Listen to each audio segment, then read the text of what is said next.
It goes out for the single mothers that got kids. Now, what can we do?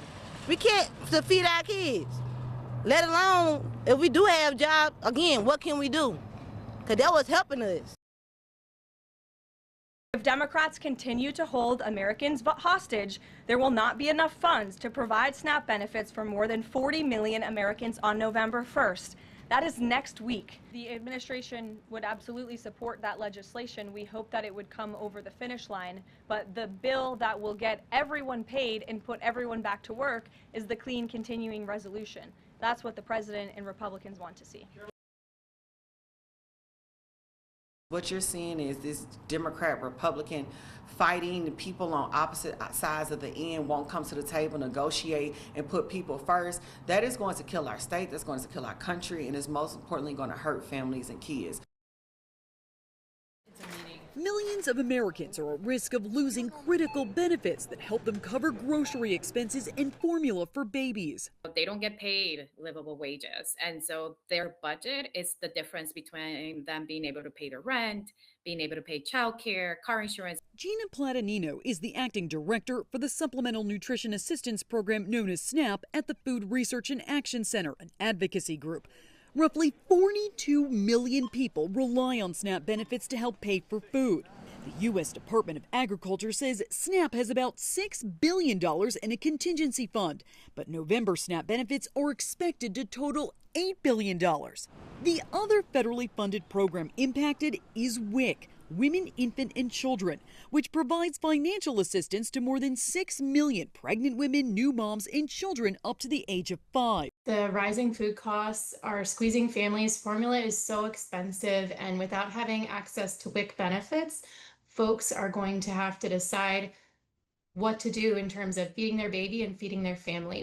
Dr. Colleen Delaney with the nonprofit Vitamin Angel says they work with several WIC facilities. She says families who need help during this uncertain time can turn to local health departments, their pediatrician who may have formula samples they can give out, and food banks.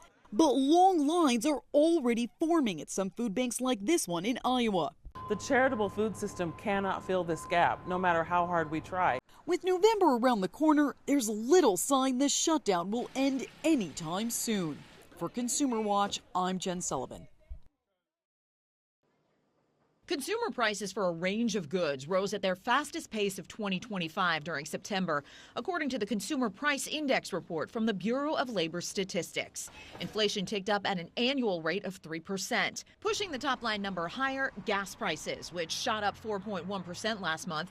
Top White House economic advisor Kevin Hassett blaming that on a decrease in refinery capacity he says has been reversed. We've seen those have already come down, so we're highly confident that the next number will even be below this. But food prices are 3.1% higher than this time last year, with some staples soaring. Coffee prices up 18.9% year over year. Beef and veal prices up 14.7%. Bananas up 6.9%. Some retailers say they're trying to hold prices down to keep consumers coming back. We're really trying to hold prices because when prices go up, nobody wins. Meanwhile, many federal workers missed their first paycheck Friday because of the government shutdown, which is also putting November's SNAP benefits for roughly 42 million Americans at risk. It will make us, people like myself and other individuals, have to make that hard choice. Are we going to put food on the table or have proper health care? The government inflation data release was prompted by a government deadline to make cost of living adjustments for 2026 Social Security payments, and retirees will see a 2.8% bump in their benefits next year. In Washington, I'm Karen Kafa. I sent a letter to the Department of Agriculture in Washington, D.C. several days ago saying, hey, sir, you can do this by shifting some dollars from different programs. He has that ability. There's no question about it. This is a federal program. They should do it, and they can do it without any legislators saying let's do it. They don't have to have people they don't have to bring people back in to pass a law. They have the money. They can do it. That's the way it should happen.